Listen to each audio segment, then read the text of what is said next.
So I would like to call the public hearing to order. And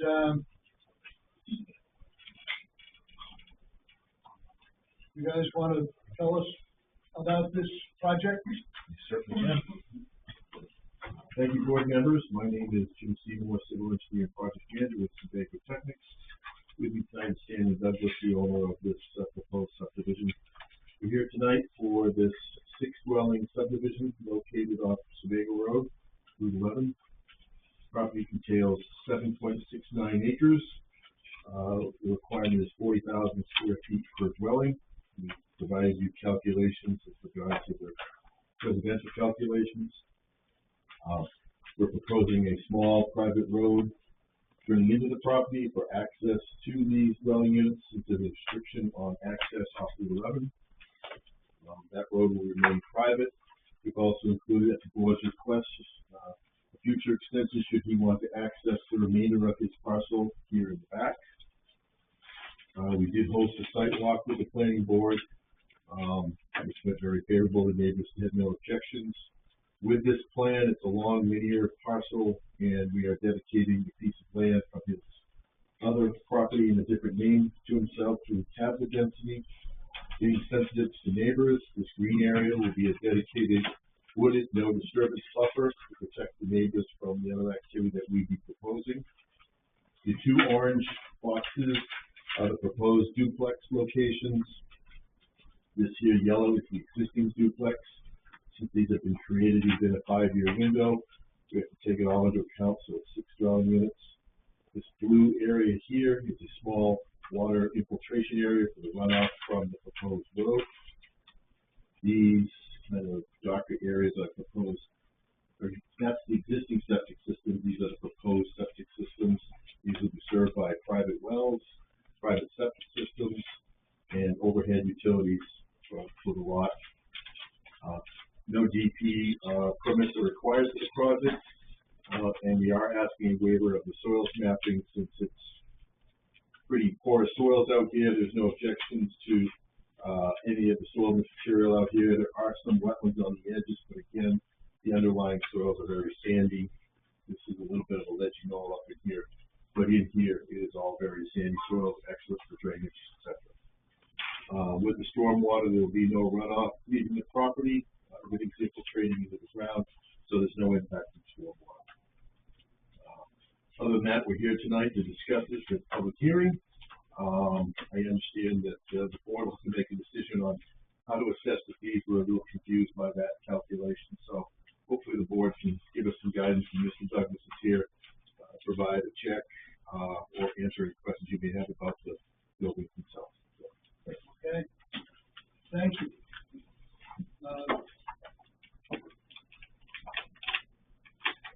So let me see if I can find the wording quickly here for the fees.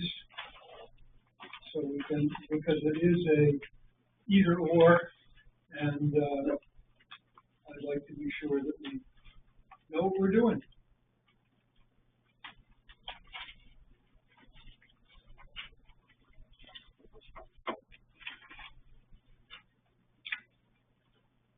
If anybody wants to look through their subdivision ordinance and see if they can move faster than I can, please feel free. You know where it is.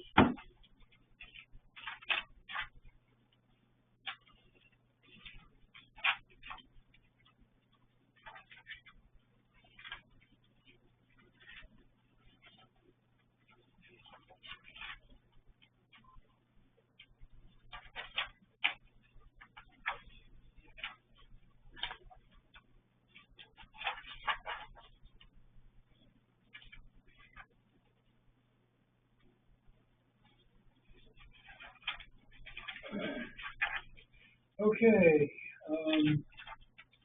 all applications for preliminary plan approval for a major subdivision shall be accompanied by an application fee of $300 per lot, payable by check to the municipality. In addition, the applicant shall pay a fee of $15,000 to be deposited in a special account designated for that subdivision application to be used by the board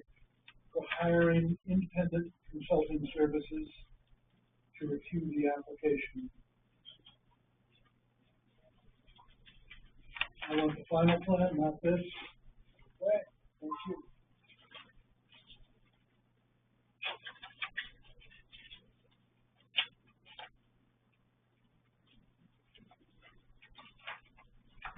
Final, thank you.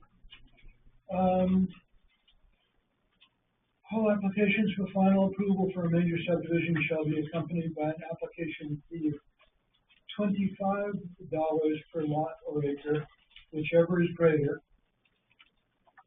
payable by check to the municipality. If a public hearing is deemed necessary by the board, and obviously we have deemed it necessary, an additional fee shall be required to cover the costs of advertising and postal notification.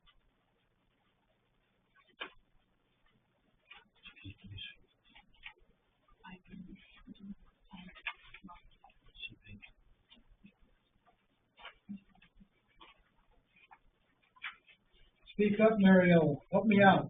Okay, so the mailings were approximately $135 for the one that we just did. So those are $235 mailings? I didn't do the first one, well, If you did the second one, it should have been identical I did the first one. to the first. Yeah. You did the advertising. The advertising, so we was, did the advertising.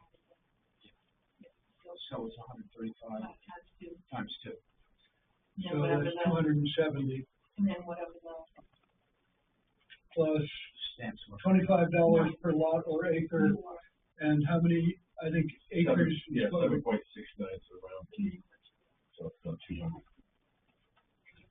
Okay. $470.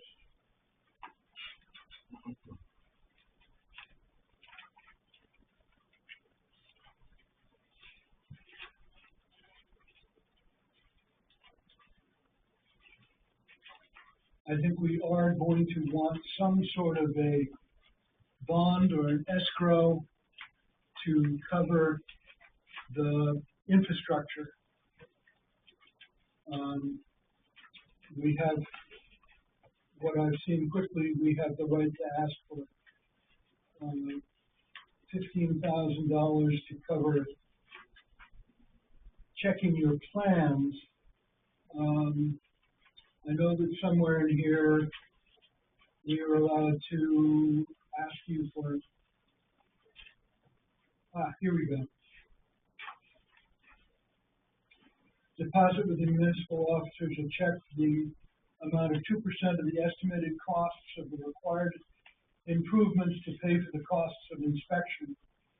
If upon satisfactory completion of construction and cleanup, there are funds remaining, the surplus shall be refunded to the subdivider or builder as appropriate. If the inspection account shall be drawn down by 90%, the subdivider or builder shall deposit an additional 1% of the estimated costs of the required improvements.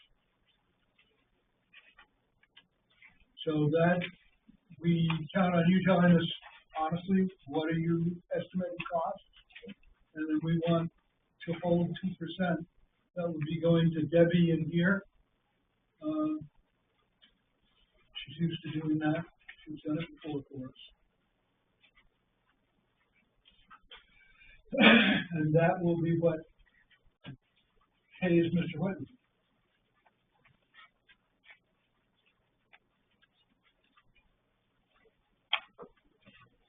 That's Article 10, inspections and enforcement. 10.1A2. You will work. To be precise, yes.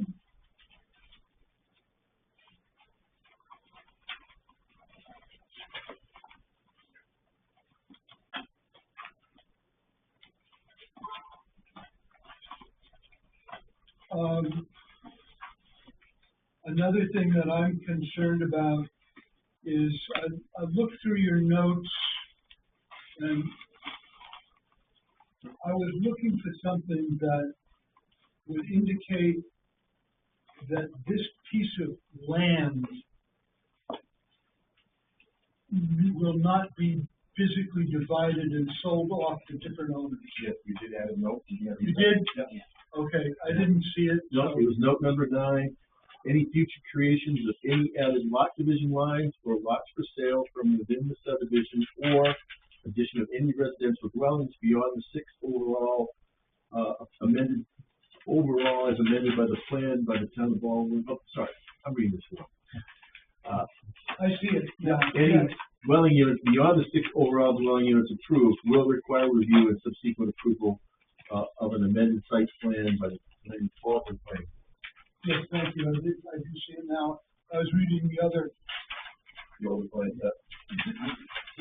page and a half of plan notes over here. Okay, so we put that on the plan that you recorded. great, thank you. So how do we know you recorded?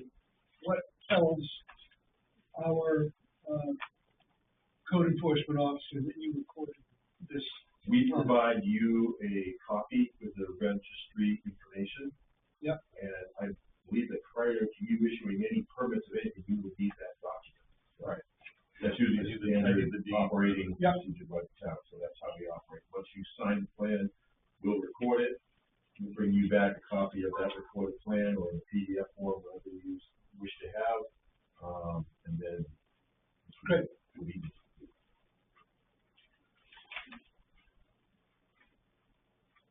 Is there anything you want to talk about, Mariella? Don, are you good? I don't mean to be, So, wait, just hold on. one question. On this piece we're taking out, or what lot was that? That's the larger lot. Yep. Do you have a survey for that, description of that lot? We can provide that, because that's the overall lot, we can provide that, we can also provide the description of the parcel that we're taking out. That's what I would like to see, but that's not in here. No, it's not, we just give you the dimensions based on the plan. Right, but I would like to see, like, And you'll need that to you'll need a deed of that transfer. Yep.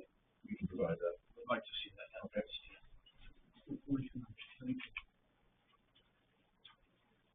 Does anybody in the audience have any comment they want to make?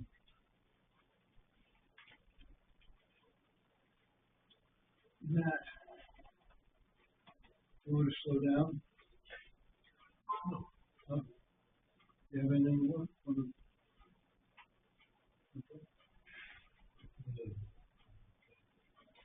Neither Mike? Okay. Kent? Good. Okay, I'm good, thanks. okay. Also, I don't know if it's appropriate to this board or whether we have to go, Mr. Douglas has also proposed a name, Douglas Way, for the road. Is there a? Not us, Not you. Douglas Drive? Not you? not us. We would just like to, before you sign it, we'd just like to get that name on the plan. If there's, does that go through the? That goes through Robin, yeah. We'll other side of the hallway, not this side of the Okay. hall. We'll check with Robin before we come back with the plan to do that. That's gonna be a private road, right? Correct. You'll have a sign out and say, Douglas Way project. What I've seen is a very nice, complete plan. I mean, this is a pleasure. Thank you. It's very straightforward, and I appreciate that. What I like is I can go down to the checklist and check by, just by going, no, well, I've already done it. But just by going down to the book, you could just go, oh, okay. You're okay? It's covered, yeah. So we have, one thing that Don points out we need, and he's right, absolutely. So,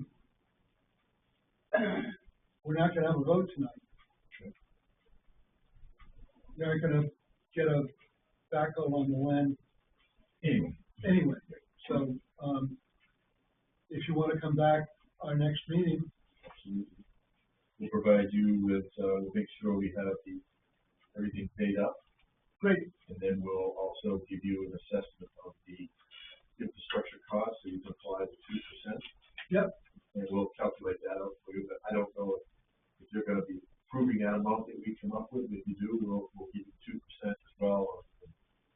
should that be in a separate check or? That should be a separate check because goes into an account that Stanley gets back if we don't spend it. And then we'll What we also- don't spend, you get back. And then we'll also check with Robin on the name, make sure it doesn't Yep. correlate to anything else and cost us with 911. Yep. Okay. And a survey description of that one. Yeah, that's what, we'll give you a deed description of that lot transfer. Sounds easy, too easy, I'm scared. You did a great job. Thank you. You know, really, that's why it's easy. When's your next meeting? We meet the second and fourth Thursdays of the month, except for Thanksgiving. Twenty-six. 26th of February. We'll get you some information, we'll go the same route as we did before, we'll submit to you, and we'll drop off copies of whatever we updated, to the town from code officer desk. Yeah, great. All right. Appreciate it. Thank you. Thank you. Thank you. This was straightforward. Look to the rest of your night.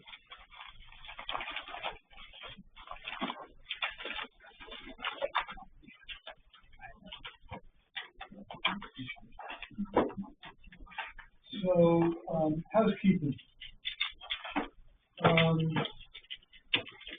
One of the things we got in, let's open my computer. There was an email from Bob, talking about David, and then quoting David Lurie's, opinion of, oh, I'm sorry, thank you. I'm just checking on. So I call meeting of the planning board to order, and there are 1, 2, 3, 4, 5, 6 of us here, so one of us is a non-voting member. You guys can play rock, paper, scissors. But, I believe the only thing we're gonna vote on tonight is to adjourn. I don't think there's any voting, so, arm wrestling, I think you guys should have. So, let's see, what is consideration of minutes of the previous meeting? Did anybody read them? And they are moving, I'm hearing a motion to approve the minutes. And second? Second. And all those in favor? Aye. Yeah, okay, the minutes are approved, great, thanks.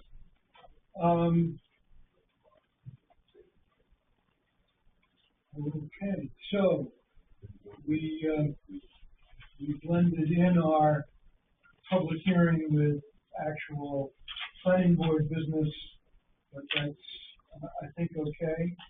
We're moving in the right direction, and we didn't do any voting, so I think that's technically okay too.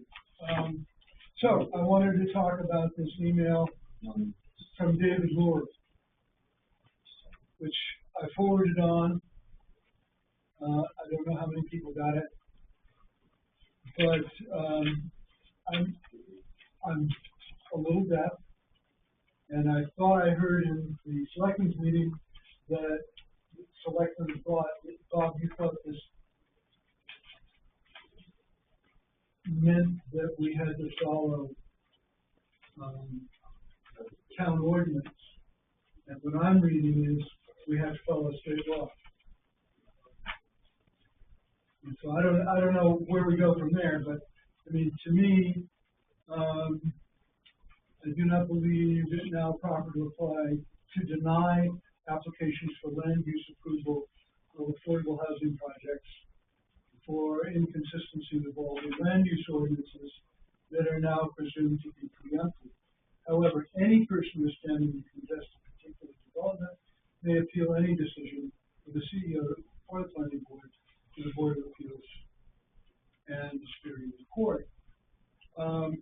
In light of this further state action, I suggest you withdraw your most recent instructions and direct the CEO and all boards to review all housing applications under the substantive standards summarized in 08-001 CMR Chapter 1 Housing Opportunity Program Municipal Land Use and Zoning Ordinance Rules and treat prior conflicting provisions as preempted by the statutes incorporated in the rule, including those limiting jurisdiction of the planning board.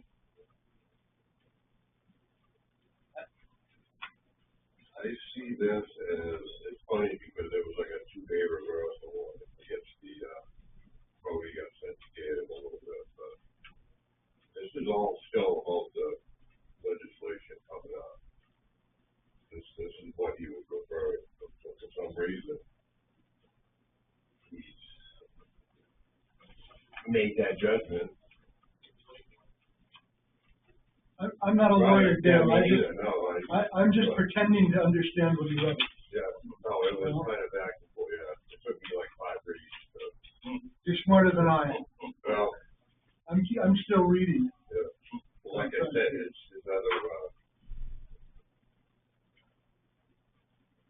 I guess, comment before that was what we said too. I mean, whatever you told us is what we conveyed back to you. And then 3 days later it changes, so that's not throwing any shade, but that seems, what do you believe? You know? Right. So like I said, the beauty of it is it's legislation that we have to work on to get to that point, from what I see. So there it is, guys. Do what you want to do. Can you send me that? I didn't get that. You didn't get that. I Okay. didn't get that. I didn't do that.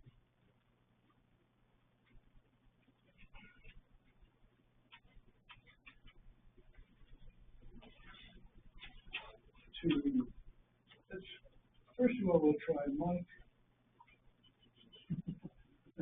Was it Mike Dot? Alan, Oh, Alan. sorry. So Alan. Yes.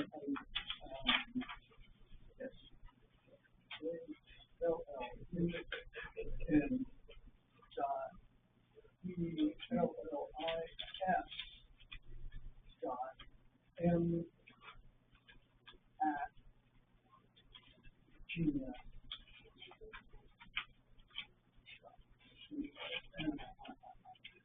Yes.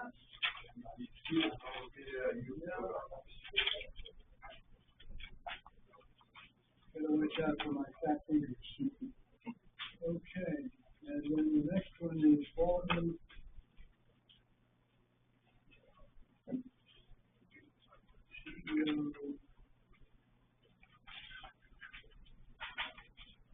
Baldwin CEO, what's the rest of it? Baldwin Maine CEO. Baldwin Maine CEO.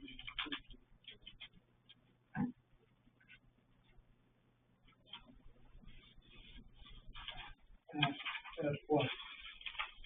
Gmail. Gmail.com. Don't have that as an address.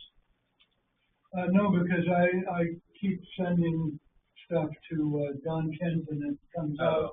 I type that in and it comes out Baldwin CEO, Baldwin CEO. Oh, I see. I got you. Is it name spelled out or? Maine spelled out. Yep.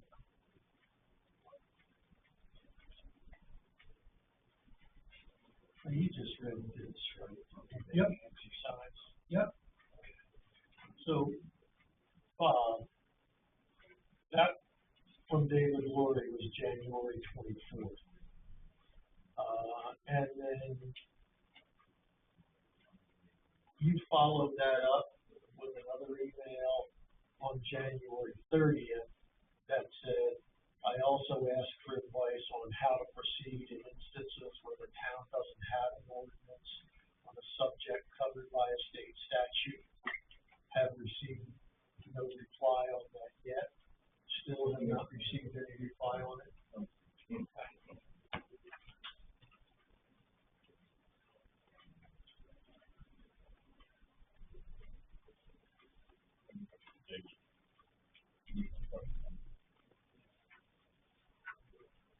could you speak up so we can all hear you? I can just hear it like you're listening to voice.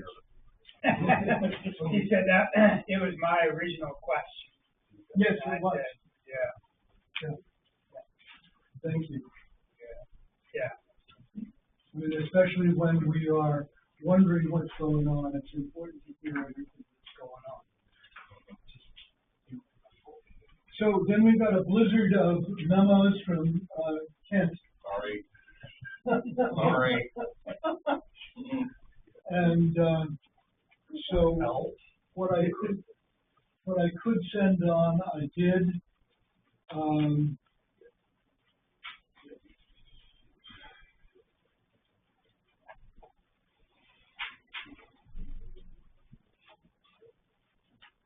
So what do we call this one? You sent us a memo about Stay for Good Retreats application. Yeah, I just sent an updated viewpoint memo, internal memo. Yeah. Yep. Did you have any comments on that, Matt? Well, my thought when I read that is that, we're introducing, a number of, definitions, you know, if you would call it that, like transient occupancy and unified ownership and things like that, that it all makes sense, but those definitions I don't think exist in any of our ordinances. So, you know, if we, I think those definitions would need to be in our ordinances if we could leverage them. And this was a matter of, this was just what Kent thought was an option. Yeah. So if we think it's probably safer not to propose it to the gal, I think we need to wait and see what she comes back to us with. Because the way we left it with her, what she was thinking was that she would do the, campground type transient stay, approach for the, 2 cabins, up higher in the Highland Zone and maybe a subdivision approach for the cabin in the, rural zone, since it, you know, spans 2 zones. She doesn't have much options.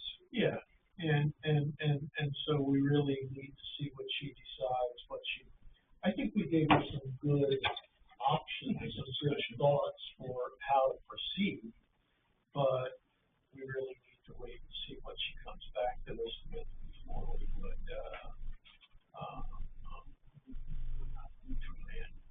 implement any of these, proposed restrictions. and we don't know if she'll come back to us even. I mean, you know, time will go by. Yep, okay. So then I'm looking at a memo. Kent, does that make sense to you since you wrote this on January Yeah, absolutely. 27th? Yep. I have no, I'm neutral. I think Kent just puts this stuff forward as an aid to us if we want to use it, and Yeah. so That's all. appreciate that. I'm not trying to sway Yeah. at all.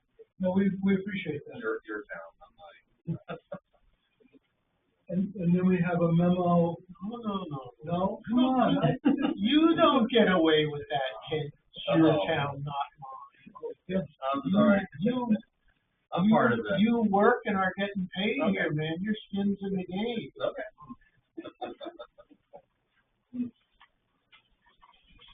Thank you. Okay. Town planner.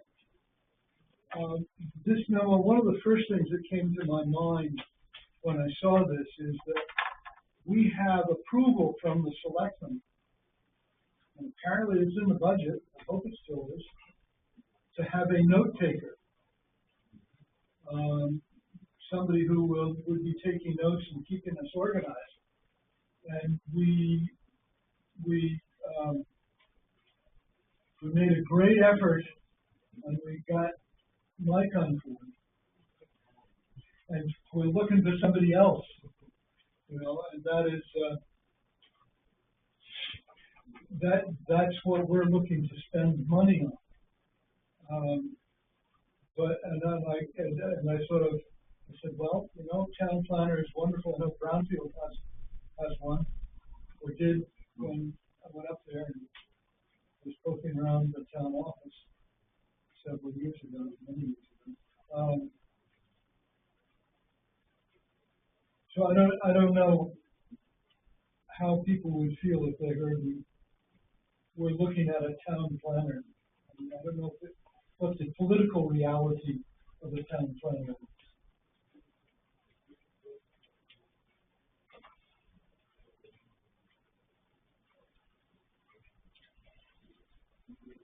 But I certainly understand what you're saying, Kent, down at the second to last paragraph.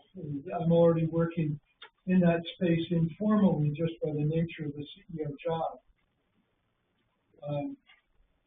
The question is whether Baldwin wants to keep doing it ad hoc, or whether it wants to make sense to formally recognize that planning function so this work can be done out in front of the board rather than in the middle of disputes.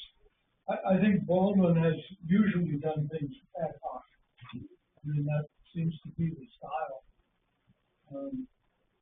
And I think if we had a town, my opinion, I'm willing to have anybody argue with me.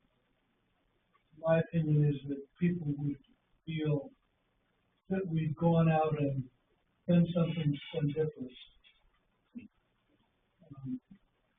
And it might be hard to defend. Sure.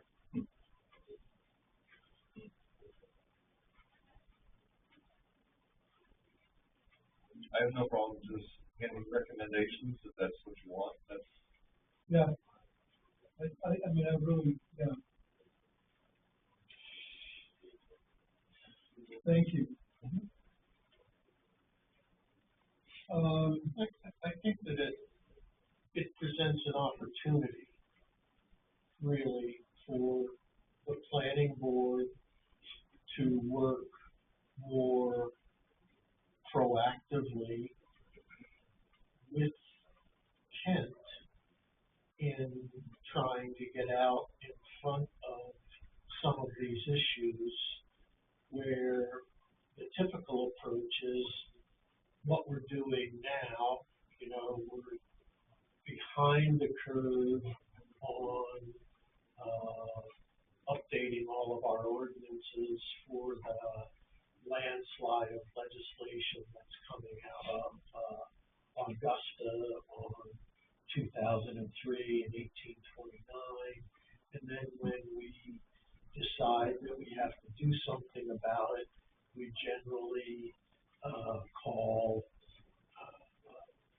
Southern Maine Planning, or we call Archipelago. So it might be an opportunity to I don't know whether we would have the time to do it at regularly scheduled meetings, or whether we should have planning type meetings like once a quarter or something like that, where the focus is on what should we be trying to get out in front of, what are some of the needs for that a town planner would do, and rather than saddling the taxpayers with the expenses of a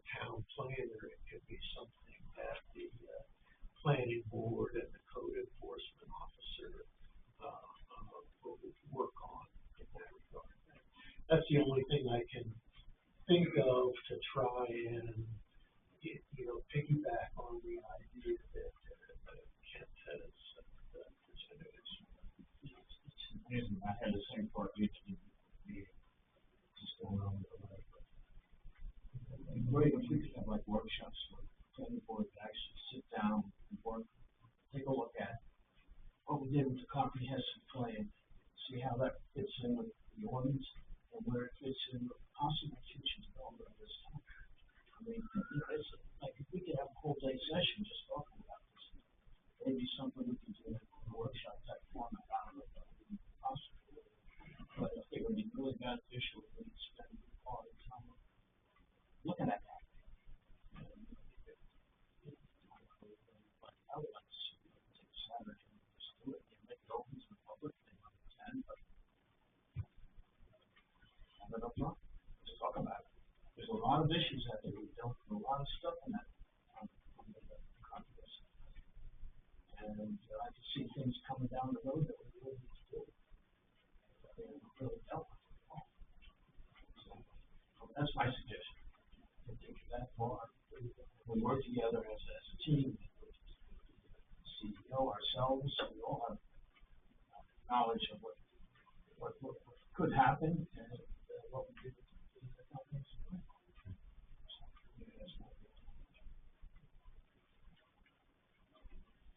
Well, what would people think if I took the universal law of volunteerism and said, you suggested this? I would welcome that opportunity. So, Put something together like that. So it's up to you to put it together. Do you think that's possible? That workshop? We would have. We haven't done it before. Can we ask one thing? Sure.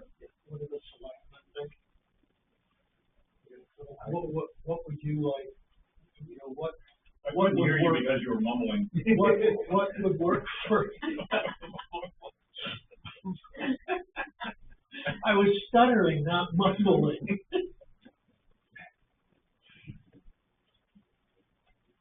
It's something we would have to advertise. Yeah.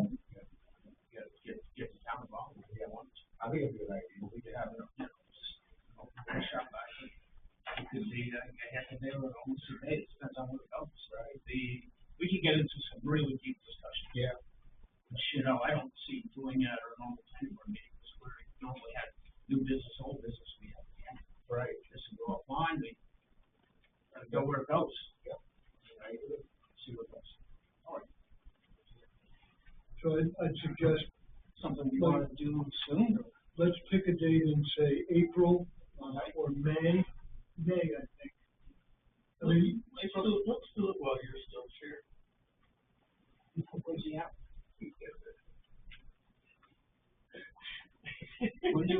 notice I'm saying May, June, July. I would like to see April. I vote April.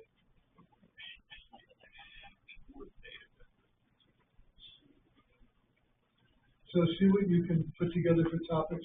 Put together an agenda, maybe possible topic and agenda. Yeah. And we can start to look at that. Great. And Kent, you got us started down this path. What do you think of that approach and Fantastic. yeah. Fantastic. Love it. Just remember though, people involved don't like to be told what they can do and can't do with their land. So you're gonna have, I say you, I don't mean you. I think my discussion will be what could happen. Yeah, I just think we have to be really cognizant about that. As soon as people perceive any group as the controlling and trying to get people to do certain things, there's going to be some level of pushback. So I think it's just a good way to remind ourselves that the town's never been receptive to that sort of approach. So we have to be careful. Not where I would like to take a meeting and say, hey, we're going to do this or do that. It's saying, this is what could happen. Yeah.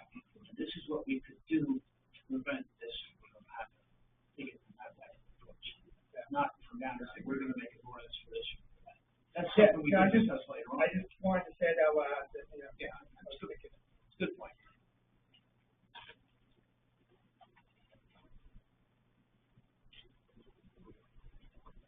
Do we have any other memos that we need to answer?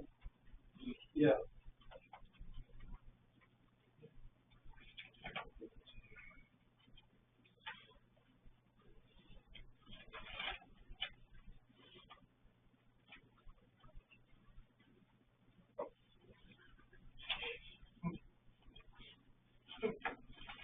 Thank you. I really appreciate this. That's the Blandings turtle memo. Planning, my name is Greg McFair, and I'm a municipal planning biologist. In the beginning, the habitat program of the Maine Department of Inland Fisheries and Wildlife. MDIFW is working on a population assessment and conservation of a newly discovered population of endangered Blandings turtles in Baldwin, and we wanted to loop the town and landowners in on our work. This new population was not reflected in materials previously shared to support the Baldwin Comprehensive Plan. We are currently updating Baldwin, beginning with habitat maps for use in your planning efforts, and we share these when available. Additionally, over the last couple of years, MDIFW and MDOT have documented numerous Blandings turtles mortalities along Route 113 in Baldwin, and are working on mitigation strategies to reduce road mortality. Did you get this? It was Baldwin, Maine Planning Board Chair. I don't email.com. I don't get anything that goes to that address. The address, for some reason, it and I do not get along. It may work very well, but it doesn't work very well for me. do we know where the population was located? I know where some of it is. I see a lot of Blandings turtles around. What are they called? Blandings turtles. Blanding? What do they look like? I mean, I know there's like box turtles, but it's Yeah. a different type of turtle. Yeah. Yeah, are they a certain color, or does it look like a normal turtle? They look turtle-like. Okay. Shell, no legs, and turtle. Yeah. I don't know. I've been in places where people would say, "Oh, look at the Blandings turtle." I don't know what they look like. I just know people tell me they're seeing them. Yeah. And they look kind of flat when they run over. I think it'd be wonderful to have these people come make a presentation to the planning board.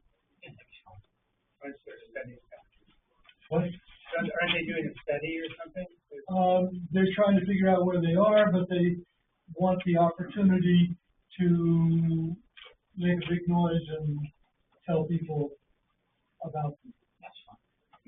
So we'll have that, and what was the whippoorwill? What was the other thing? Whirly bird?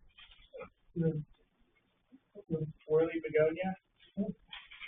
small whorls begonia. Begonia. Yes. Beginning with habitat, made a presentation when we were over in the old town office. They came and talked to us. So it's about time they did it again. I'll bet the maps have changed. So this is great. Thank you, Matt.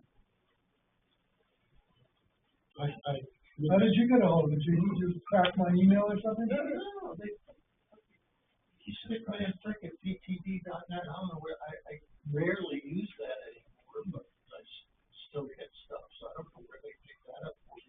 But they sent it to Michaela Jordan too, so this guy, Gregory LeClaire, is working on some more stuff. He sent it to Debbie. Yeah, well, yeah. And she probably got through it. So anyway, there you go. So is there anything else? Was one more, right? Okay, so there's that.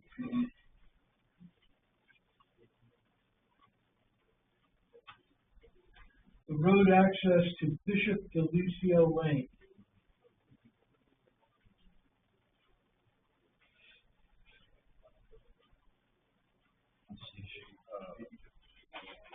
So, what is the question for the planning board here? Can I see that? I don't know what that one is.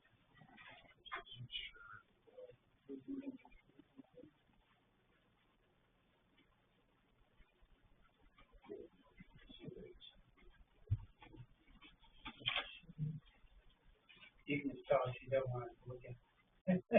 No, you can look at it.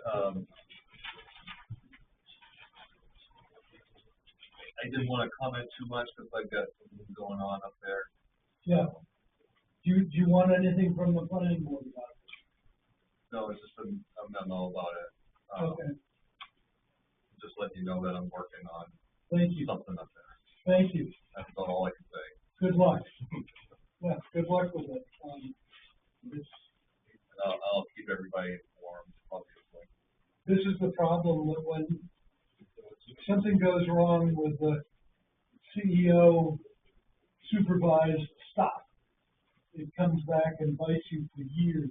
A little nibble here and a little nibble there, for years and years. And that's what's going on here. We've had, Mr. Garlock in here several times, and didn't get things resolved, so I'm glad you're working on it, and maybe we'll get it resolved. I had requested the fire chief's name. We got a new fire chief. I'm sorry, yeah. Yeah. He went up there and said there was 1,800 little feet of road with no turnaround. What? With no turnaround. Right, No. right. Yeah, he made like a nice note about it as well. It's about a third of a mile. Yeah. Yeah. Good, good.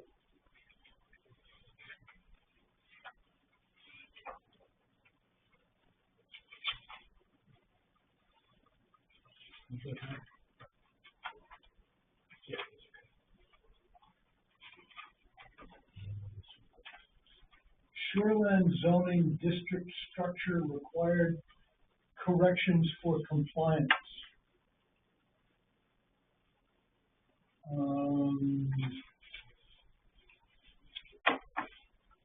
So he says I hope I have everyone attached from planning board and select board.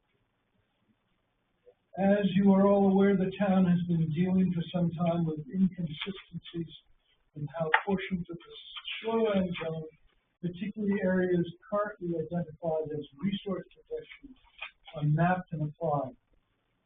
Recent permit reviews and field verification continue to confirm that a number of these areas do not meet the actual criteria required for resource protection under the mandatory Shoreland Zoning Act and DEP Chapter 1000. While this is not new information, it does highlight that our current district structure is not accurately reflecting how the state framework is intended to function.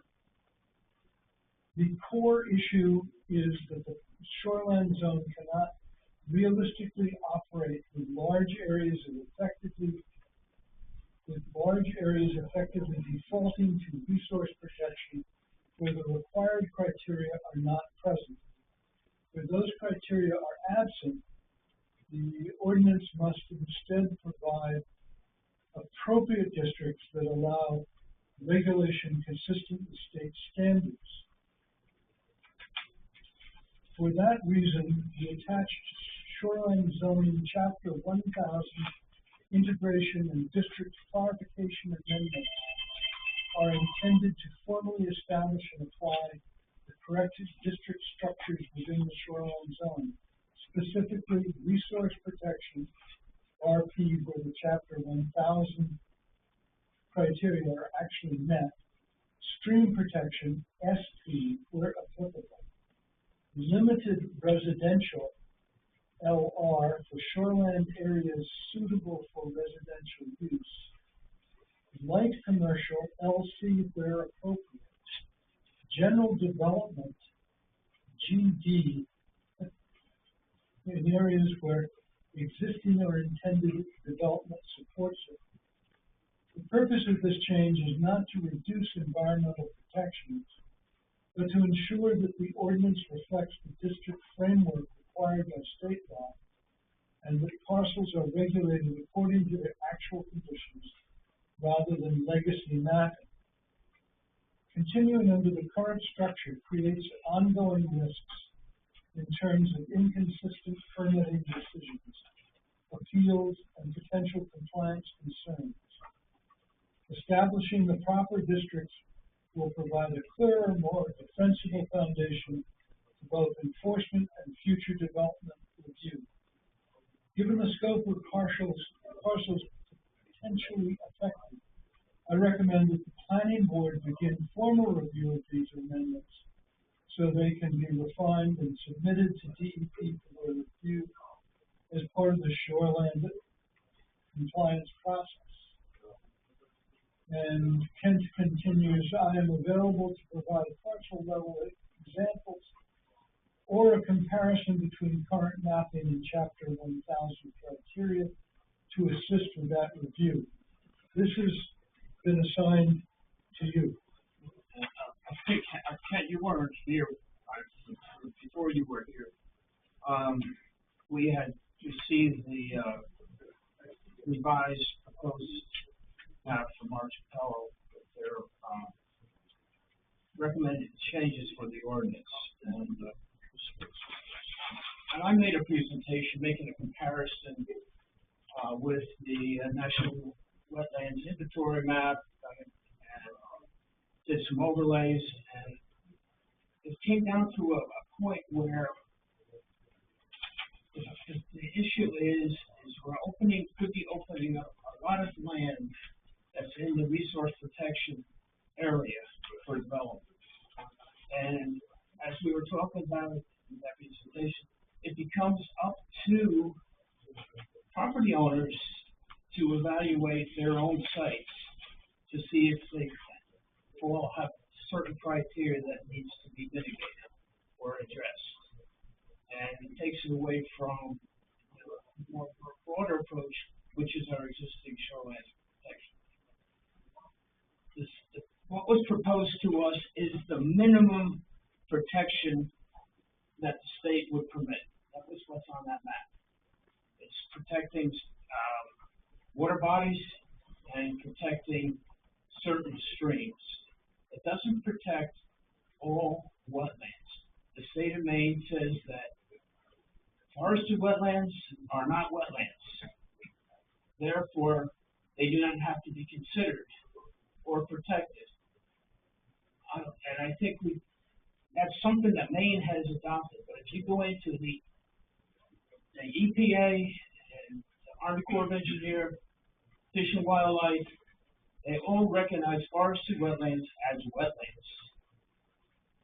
And our existing maps were based on the National Wetlands Inventory map prepared by Fish and Wildlife. All right, some people might think it's more conservative, but I think that basically removing our resource protection areas is detrimental to both the wildlife and to the community. So I think this is a decision that the board still needs to discuss. Do we eliminate our resource protection areas, or do we keep them the way they are?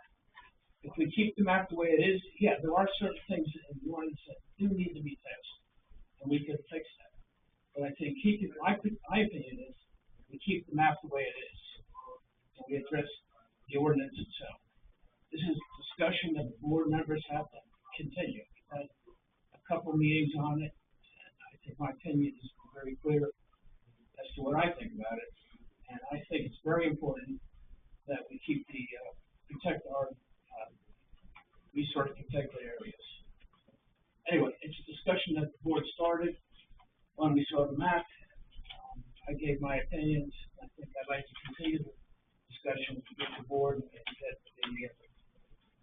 some opinions of board members as to what they think we should do.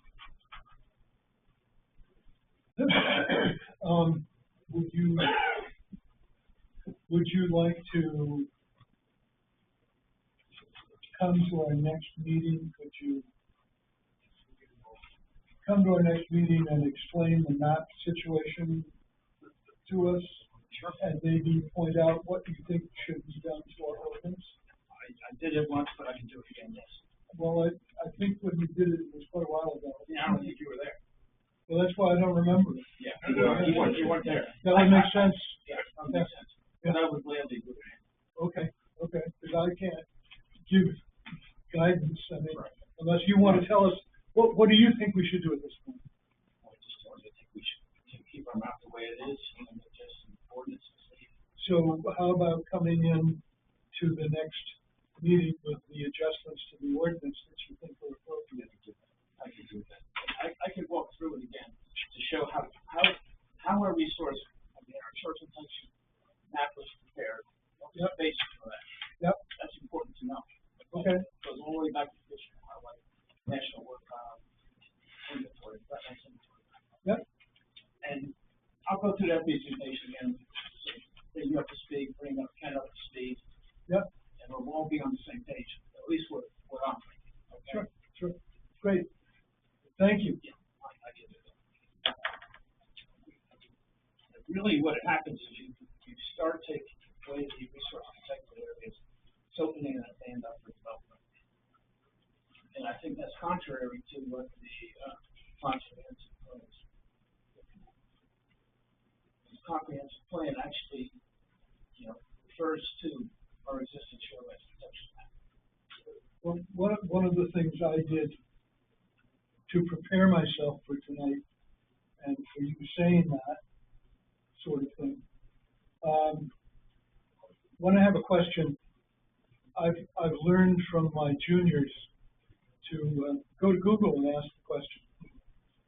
And I asked the question, does housing development in Maine reduce property taxes? And Google says, not usually. And they cited a study by Maine Audubon that home building usually raises taxes. And the reason why the word usually is that if you build a multi-million-dollar house, it doesn't draw on the resources of the town. It contributes substantially to the taxes. And that's what the Audubon study said, that houses draw people, people ask for services, services cost money, you get through taxes. So it's just something I have always been aware of, sitting on any board or committee or anything. Gosh, keep costs down. Keep costs down. That's the first question. How much does that cost? Like talking about a planner and talking about a note taker. What does it cost? What's in the budget? It's always the question. There's a caveat to that. Yeah. Large homes, Yep. they generate less, bigger lots, Yep. generate less population. If you go with smaller units, start doing multifamily, Yep. all of a sudden you're getting a ton load of population, ton load of going to school, ton load of Absolutely. fire protection is needed, police protection, all of that infrastructure. We need Once you get density of population, you Yeah. start getting more close to the town. Big McMansions, Yeah. and like you said, that's probably a plus. We need a few good $10 million houses in town. Exactly. Not for me. Yeah. But, and there's the whole side of that equation is affordability. This is the type of thing I want to start to stuff. Sure. You know, Great. it's there's a mix, it could go either way, it could be a plus or a minus, depending on the type of development that happens. Exactly, exactly. Yep, Could that be why, Wyndham, for example, is building a lot of condos over there? They live in, Look at that, that's gonna impact your schools. yeah, Other infrastructure there is, they put sewage, they had to put a whole sewage system. right. I mean, Well, that now, that's, that's costing them money. Yeah. That's raising taxes. Man, they built a brand new high school. and they have to build a brand new high school for that, just to support that. Right. You see that in Scarborough, look what they did to Scarborough, Yeah. I mean, the same issues. Yeah. How all of a sudden they got 4 CEOs working there. I mean, seriously. That sounds like a plan. You know what I'm saying? They have a town plan and 4 CEOs dealing with all that stuff. It's like, when you start, we're still open to do multifamily dwellings in this town. Mhm. There's really nothing in our ordinances, I'm getting on bandwagon, to stop that stuff. But what stops it is we don't have, We have a growth ordinance, okay, that's the one thing we've got that will stop it. but we don't have the services like. Okay, what happens? Okay, here's what happens. The guy comes in, he has 200 acres of land. All right, it's zoned in 2 acre zone. He could go cluster development, put 100 homes in. Mhm. And you say, okay, well, what about we don't have water, we don't store it? That's sort of, well, there's packaged wastewater treatment tanks, there's water storage tanks.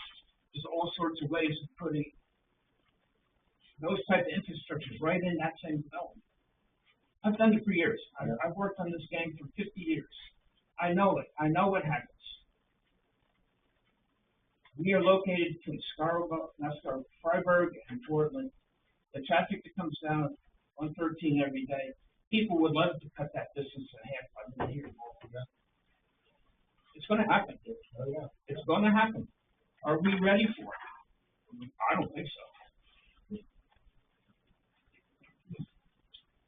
Well, it's an interesting discussion because we started out a couple meetings ago here where you asked for direction from the select board as to how to proceed,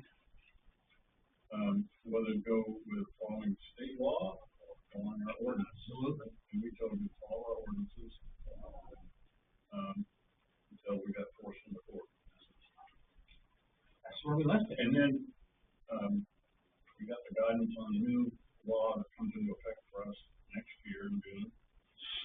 And we got a slightly different issue. But the first, in the slightly different direction is, well, you gotta go by state law. Listening to your fears about, getting overrun.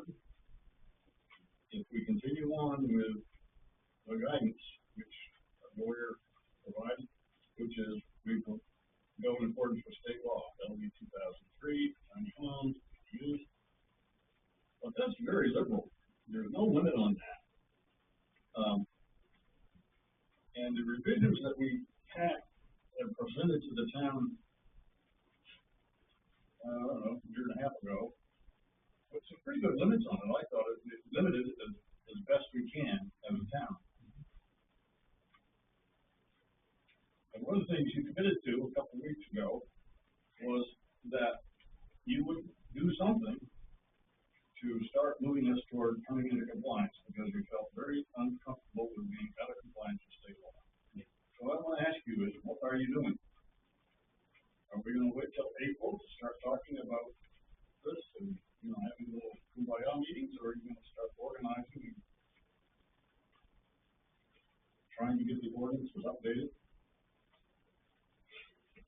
You can see, I understand your fear about being overrun, but, the practical sense is, what are we gonna do?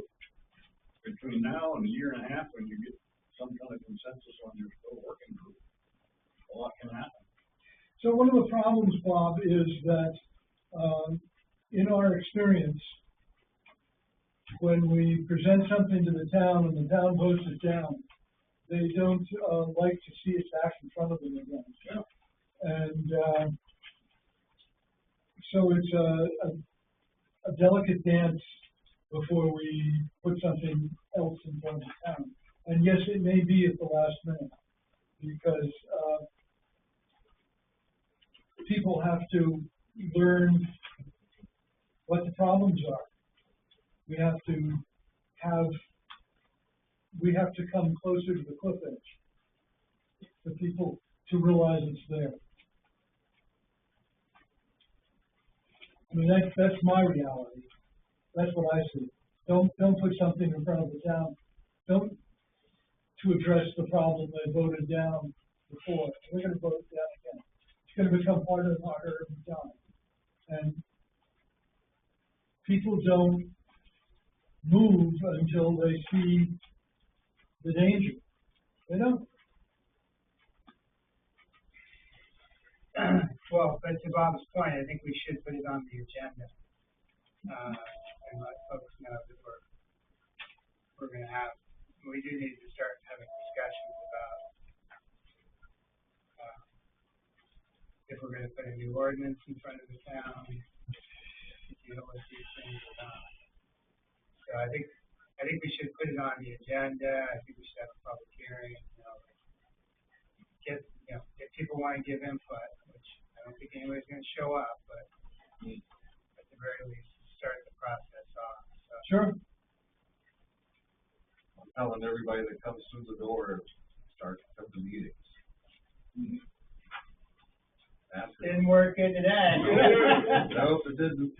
I'm not convincing enough. You gotta get some drugs, sex, or something. I'll come pilot it here and talk about it. Church, drugs, or sex. Regular tab.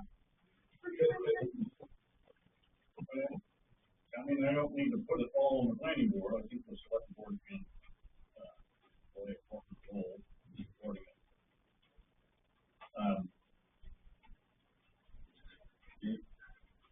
You present it, and what the issues are.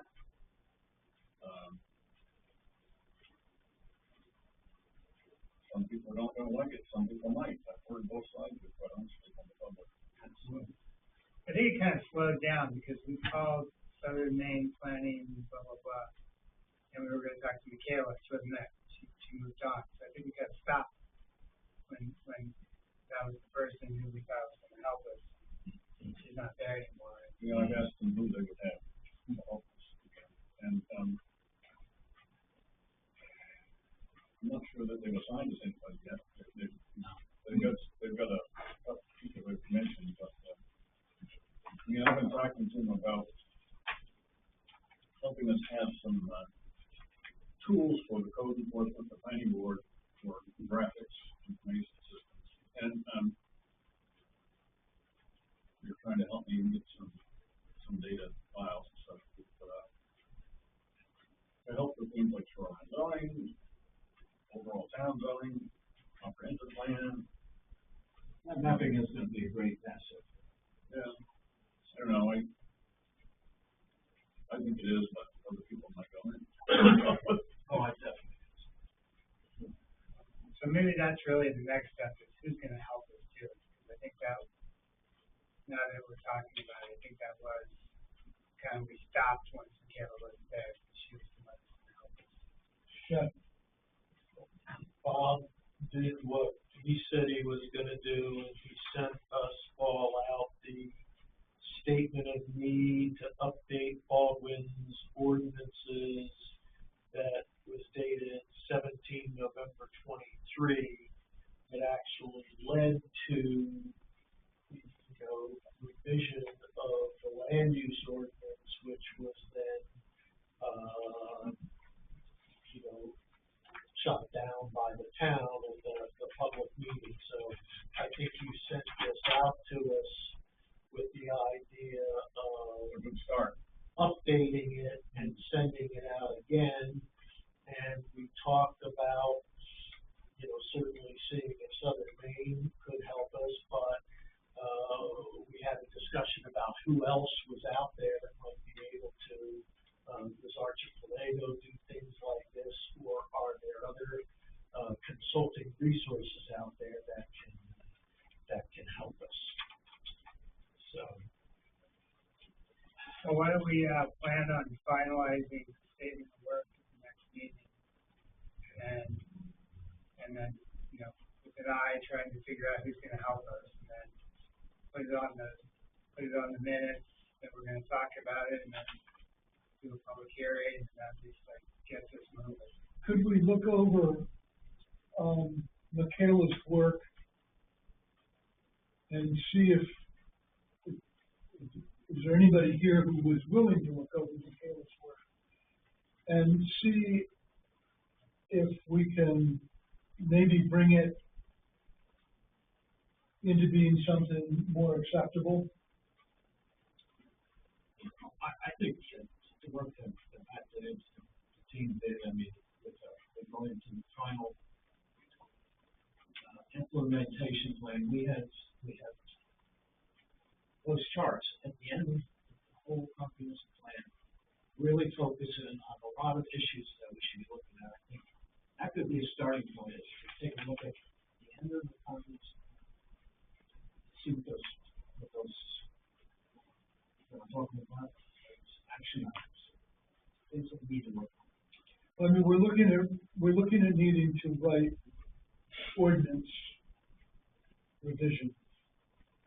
And the thing is, we paid a lot of money to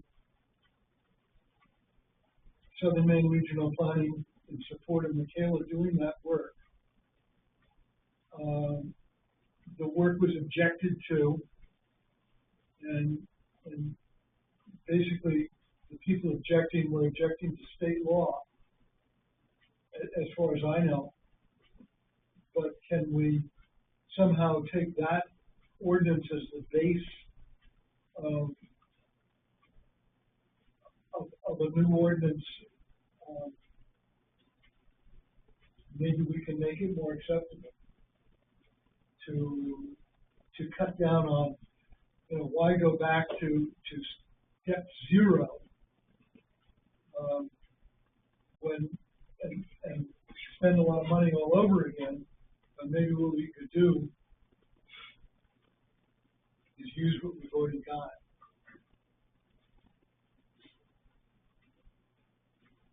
To build on that. Yeah. But I think what David said is you need some public hearings to make sure you understand. I mean, what I heard is the reason for rejection was, because it violates home rule, which is, I don't know, you can't tell me what to do with that. But not that I don't like what you're telling me to do so much, but we need to get a little deeper input from the public and maybe do a better job of explaining what the impact might be if we just wait until somebody runs over us and try to pick ourselves up.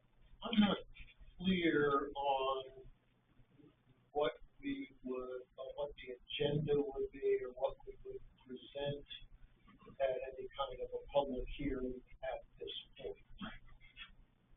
Correct. But, you know, there are so many moving parts here. I'm getting confused. I mean, I think what you're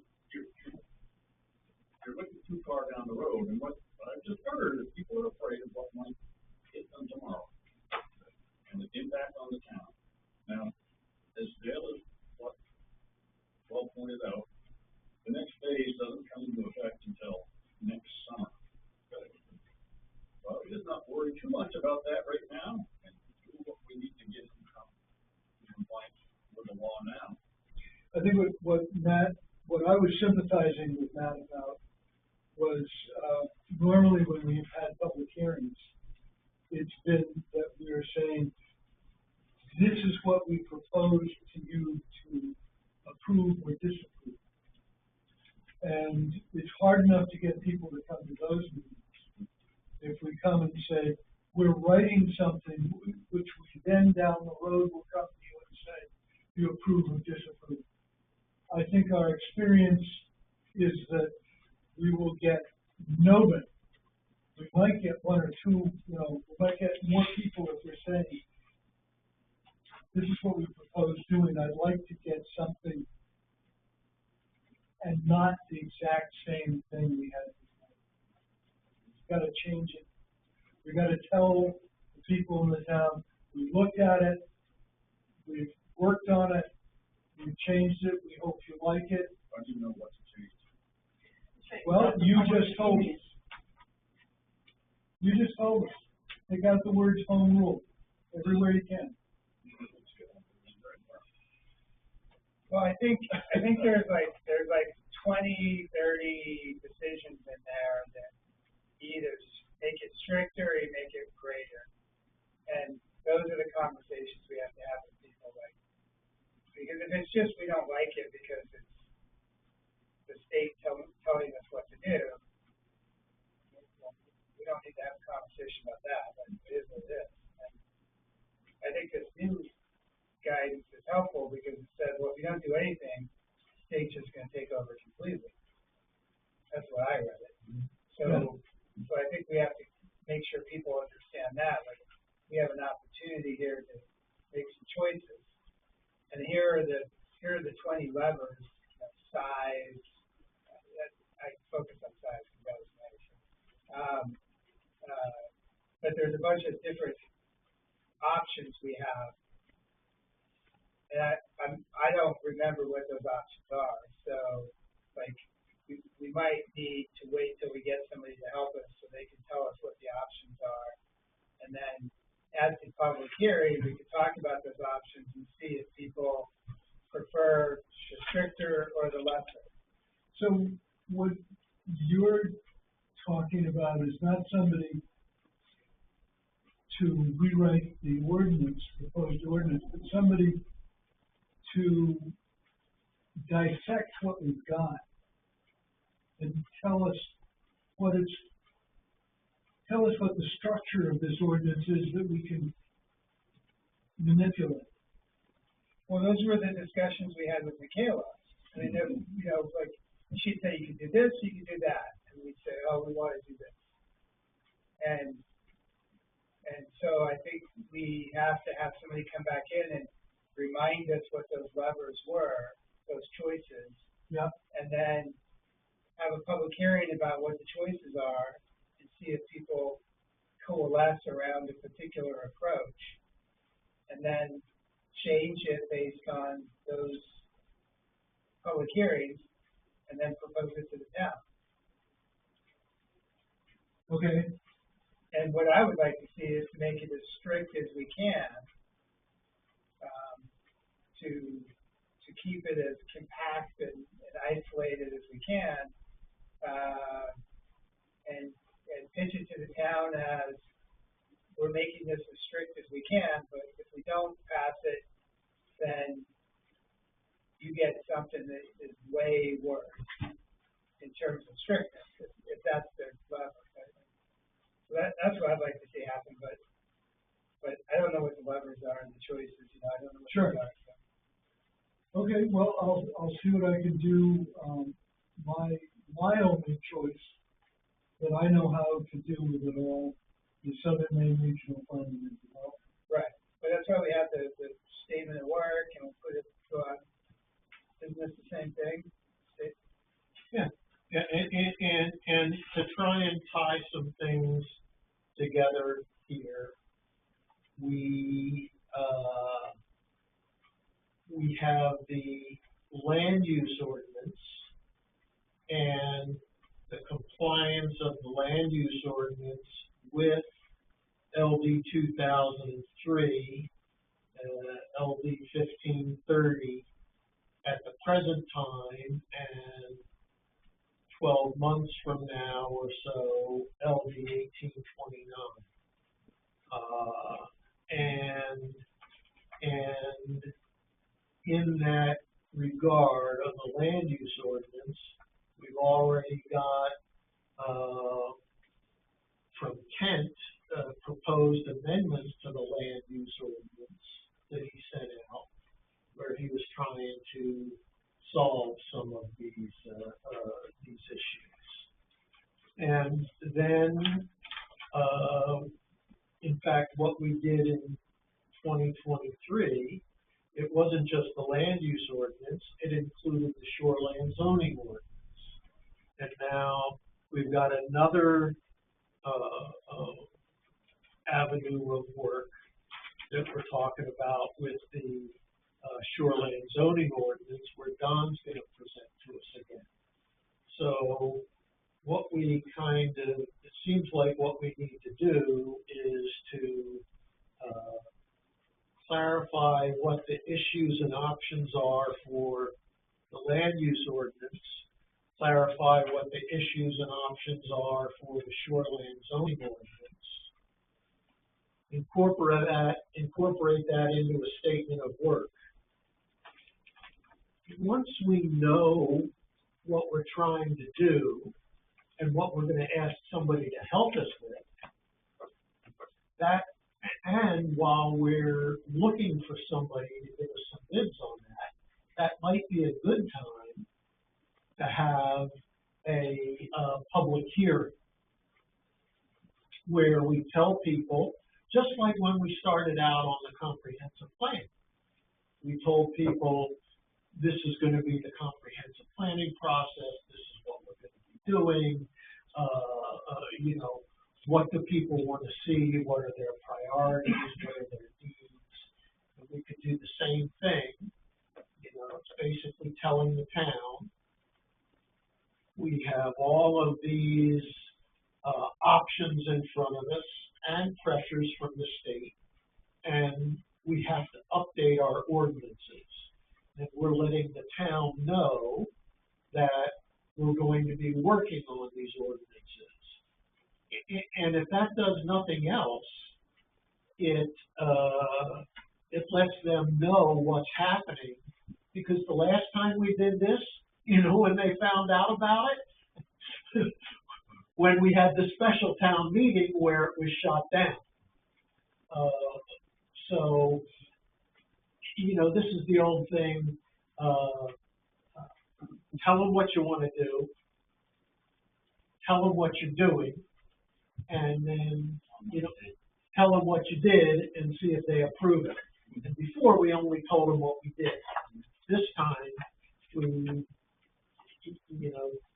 tell them what it is we're planning, get some input, and then they can also be invited to stay involved along the process.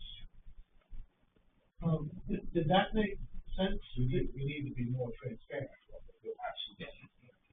The only thing I would say is, I think we already have the shoreline zoning folks in place.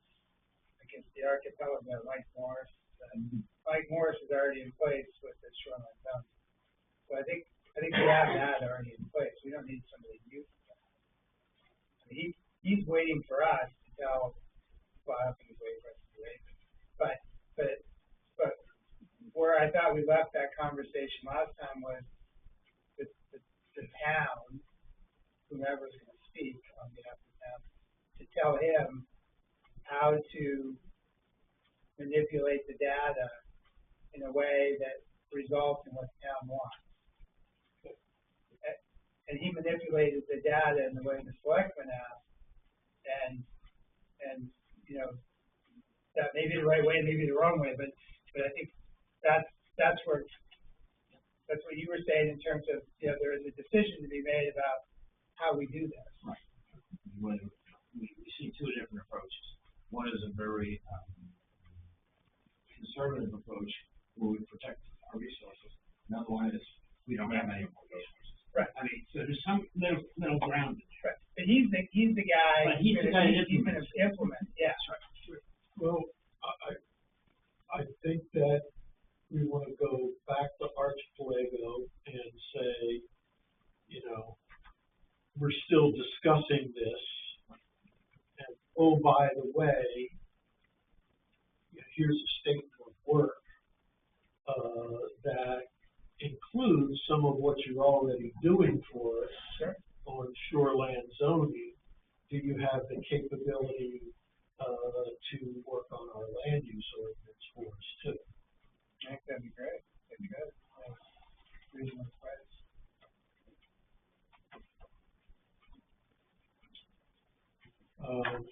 Do you want to take that on?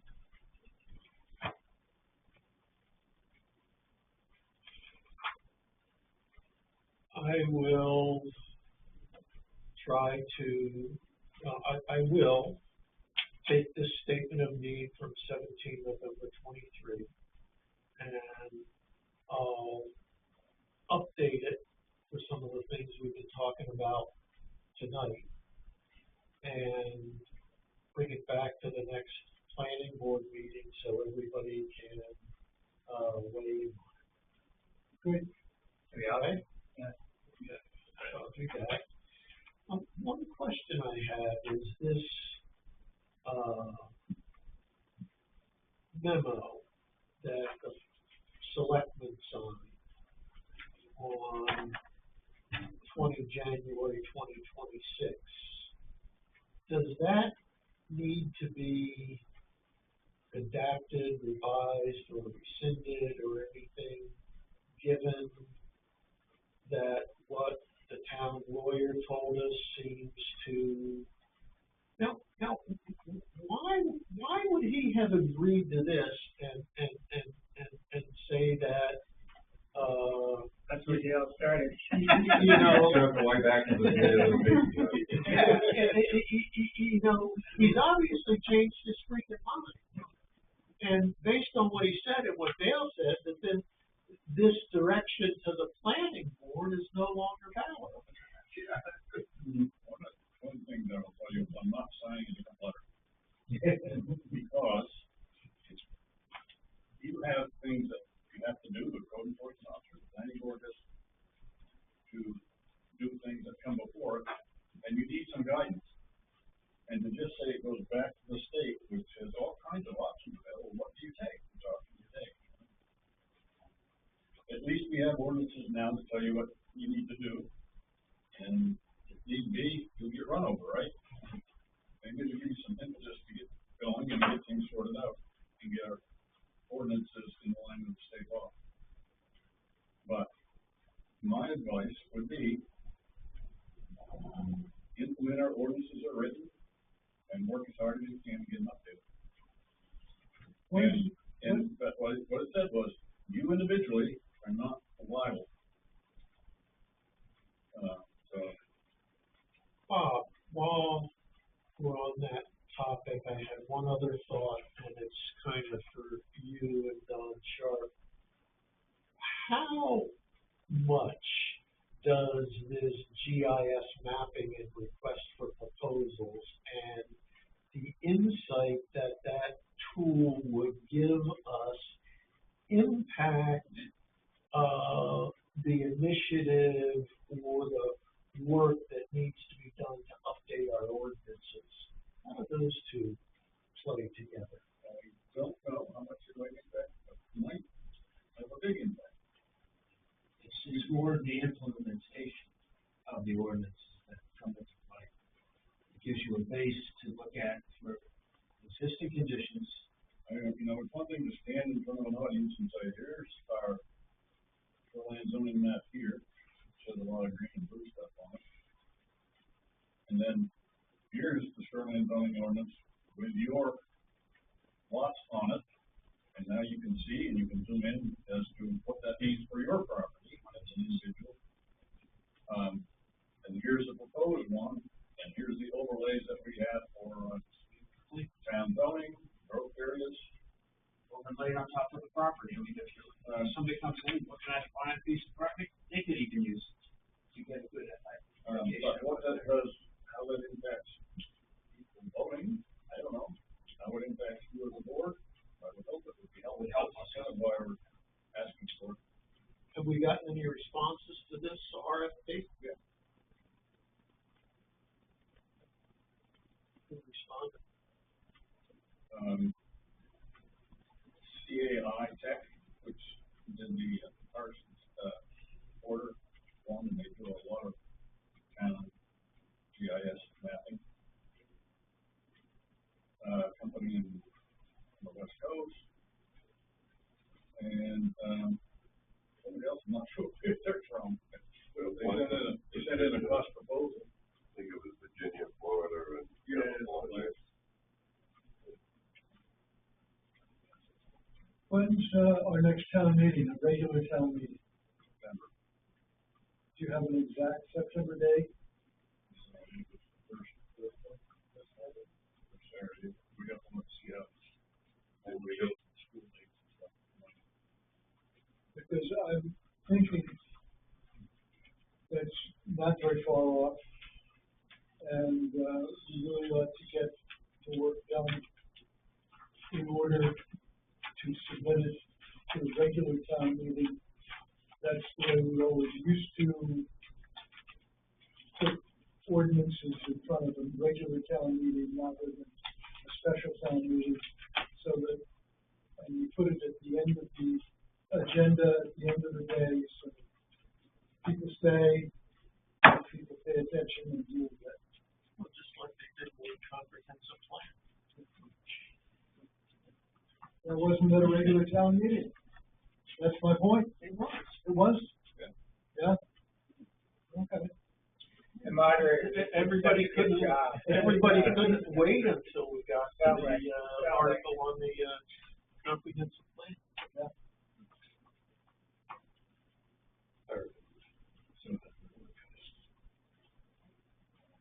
Is there a copy of the previous ordinance that were rejected? Yes. Can I get a copy of that from here? A copy of the previous ordinances that were rejected? I don't have it. I can send it to you, Joe, and you can distribute it. That would be good. It'd be nice to see what. I think I gave it to Chance, that was the red line. The old one, and then the new one. Yeah. Great, thank you.